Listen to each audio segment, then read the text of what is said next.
Welcome to Living Planet. I'm Neil King. And I'm Kathleen Schuster. And today we're pulling back the curtain on a brand new Living Planet mini-series that tackles one of the biggest questions of our time. What is the true cost of climate change? From extreme weather wiping out entire communities to the hidden economic toll of a warming planet, climate change isn't just an environmental issue. It's a financial, social, and political one. And that's exactly what our colleagues Sam Baker and Charlie Shield have been investigating in their new 5-part series. So today we're sitting down with Sam and Charlie to find out what they discovered, why these stories matter, and why you won't want to miss this series. Sam is with us in the studio here in Bonn, Germany right now, but Charlie's in Australia. Hey Sam, hey Charlie. Hi there. Hello. Sam, could you perhaps explain this series? What does it do differently, and why did you decide to do this series now? Yeah, well, Charlie and I have both been reporting on environmental issues for a long time, and I think, we'll incorporate costs on specific issues or specific topics, but I've never had a chance to really look at the whole picture of how much climate change is going to cost in terms of damages and also in terms of the things we need to do to slow down and eventually stop climate change, like transitioning our energy sector. So we wanted to take a really big picture look at that, but then also zoom in on some of the human costs, some of the more relatable costs. So I guess approaching climate from an economic perspective was something that we haven't seen a lot in other climate reporting and wanted to have a go at. You spoke with people who've directly been affected by climate change. Was there one particular story that stuck with you? Yeah, there were quite a few stories that stuck with me. So one interview I had was with a couple of retirees who have had to kind of rethink their retirement because, in Florida. In Florida because of hurricanes and extreme weather getting worse. So they had lived on the coast but just experienced a terrible hurricane and were reflecting on, do we stay here? Do we go somewhere else?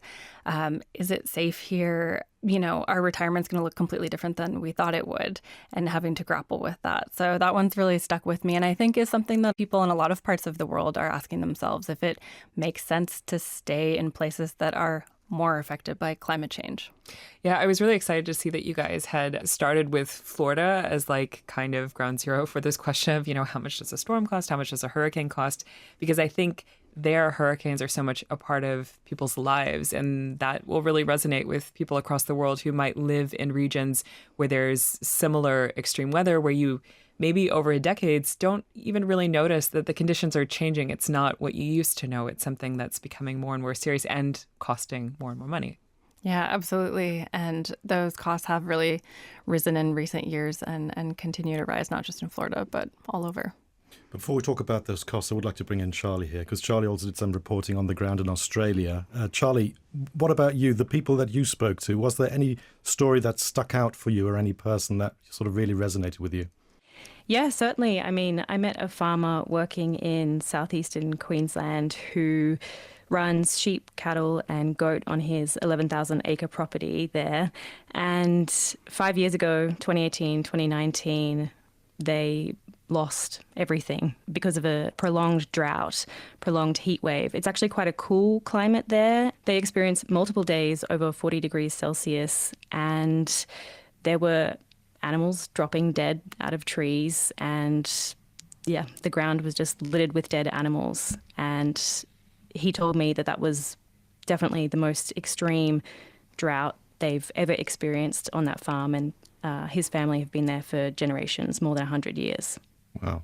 And can you perhaps tell us a little bit more on how he's dealing with that now? A bit of a teaser, because he features prominently in one of your episodes, right? Yeah, I mean, he's done a lot of work around the farm to try and make sure that they will never suffer in the same way when they inevitably encounter extreme weather events like drought again in the future. Every drought is different. The 18, 19, 20 drought, the defining moment for me looking back now was February 19, when we had 4 days over 40 degrees. And we never have days over 40 in this country. And we had days that were in the 40, 42 degrees. After those 4 days, it was different.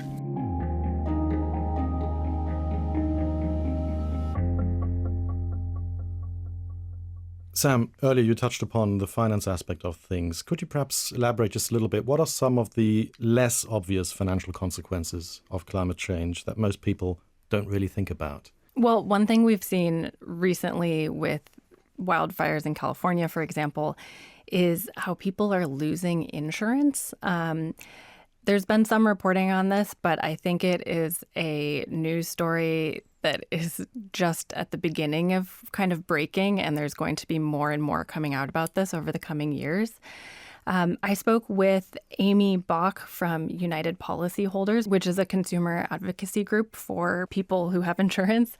And she told me this is really one of the areas that is most aware of climate change and just what's coming. I often say that the insurance sector, the property casualty insurance sector, was one of the first economic powerhouses to really recognize climate change and actually start adapting their business operations in anticipation of the changes that climate change is going to bring about that would impact their bottom line and their business operations. I think this is just one example of the economic consequences that are happening now, starting to happen. But again, it's really the beginning of what's going to continue unfolding. I'm really curious to hear from our listeners when this episode drops, whether this is happening in other countries too, because this is the first episode, focuses on the U.S. And I think, both of us from the States, we're familiar with this as well. But it will be interesting to hear if other people can give anecdotes of where they see their insurance potentially going up, because these disasters are happening everywhere. Yeah, and also remapping entire regions, which is what happened in Germany as well after the Ahrtal flooding, that certain regions suddenly became high-risk areas, and that just drives the cost through the roof for anybody who wants to insure their house. Yeah, but a lot of interesting aspects there, fascinating. I was also wondering, as reporters, going out on the ground and delving really deep into these stories, was there any particular moment in your reporting where, you really stopped and it made you think?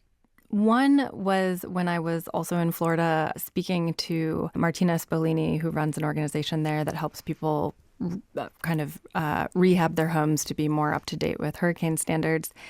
And she shared that for every $1 they spent on updating a home, it was going to save $6 post-hurricane or post-tropical storm.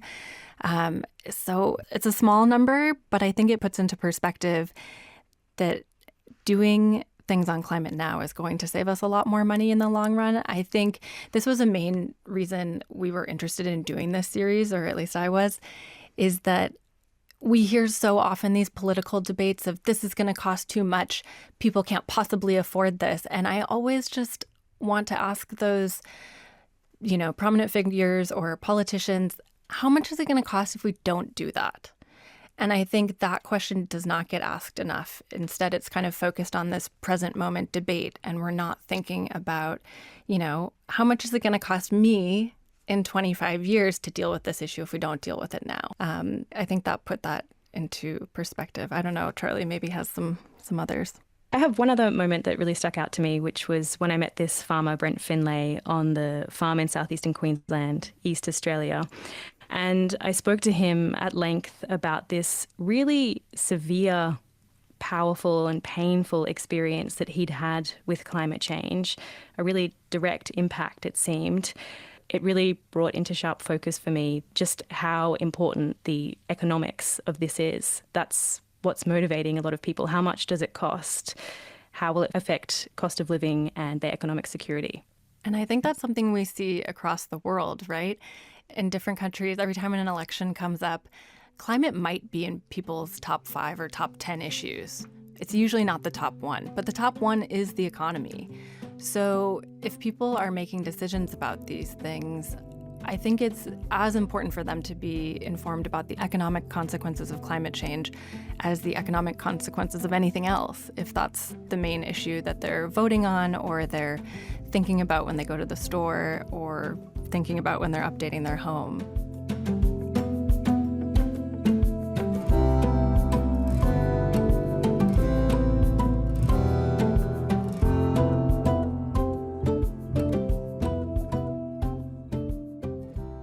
The economics thing's very important, but I think just also in general, what Sam just said, the fact that, you have these surveys and it's always has been in the top 10 or very far up climate change. But I mean, from my understanding, it seems to be dropping down again now. which would also explain why it's important to do this series now. Yeah, there's a huge political disconnect. Yeah.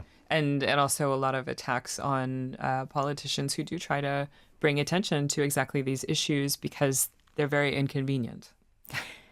Yeah, so that's actually a perfect segue. I think this political question is a big one that popped up because, as much as you talk to economists and they like to think of things in this very clear-cut economic way, there's always other forces in our day-to-day life and in our society. And I think politics is a big one.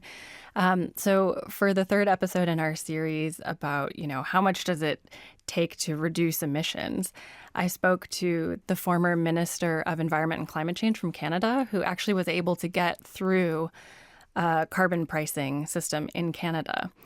That has just been partially revoked by the new Prime Minister.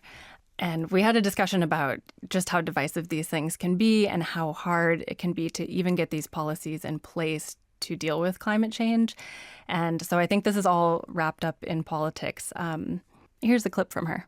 As I say to my kids all the time, life is about choices. Like, you're going to have to make a decision. And so in this case, what are different ways we can use to reduce emissions that also aren't massively expensive to taxpayers, but they're going to have an impact? And, where should we be investing? And I think people are reasonable. You would be able to get to some consensus, probably on a consumer price, but as well as, like free heat pumps if you're low income or something. Like, people are smart. The challenges of climate is a complex policy. And it's harder to understand the costs because sometimes they're far out, although people increasingly are very aware and very worried about the costs right now, including to like their ability to get insurance or, the cost of extreme weather. So, yeah, I think this is something that governments, voters are dealing with around the world. And I think this is the conversation we need to be having about climate right now. How do we deal with it? How do we pay for it? I think, unfortunately, especially in some countries, we're still stuck in a conversation about if climate change is caused by fossil fuel emissions, which we know it is. And if we don't get caught up in where the conversation needs to be right now, we're going to be in a whole world of hurt in the coming decades. Yeah, Charlie, what's one thing that you hope listeners will take away from this series? Well, from the economists and the financial strategists that I've spoken to so far, it seems abundantly clear that this is the cheaper option to deal with climate change, to transition to a renewable energy system. It will cost money along the way, but they are very confident that we can afford this. It's just a matter of how and will we pay for it? Well, Sam and Charlie, you've already given us a lot to think about, and we really can't wait to hear your series on the true cost of climate change. So thanks for stopping by. Thank you very much. Thanks for having us. Thank you. The first episode of our new 5-part series on the cost of climate change drops next Friday, April 18th.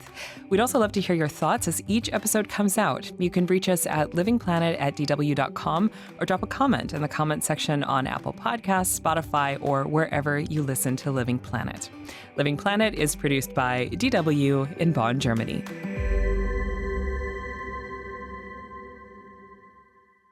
When was the last time you said, I never thought about it that way?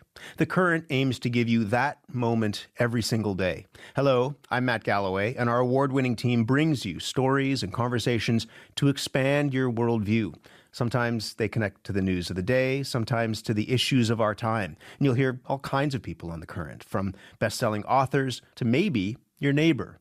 Find us wherever you get your podcasts, now including YouTube. I'll talk to you soon. Can we invest our way out of the climate crisis? 5 years ago, it seemed like Wall Street was working on it, until a backlash upended everything. So there's a lot of alignment between the dark money right and the oil industry on this effort. I'm Amy Scott, host of How We Survive, a podcast from Marketplace. And this season, we investigate the rise, fall, and reincarnation of climate-conscious investing. Listen to How We Survive wherever you get your podcasts.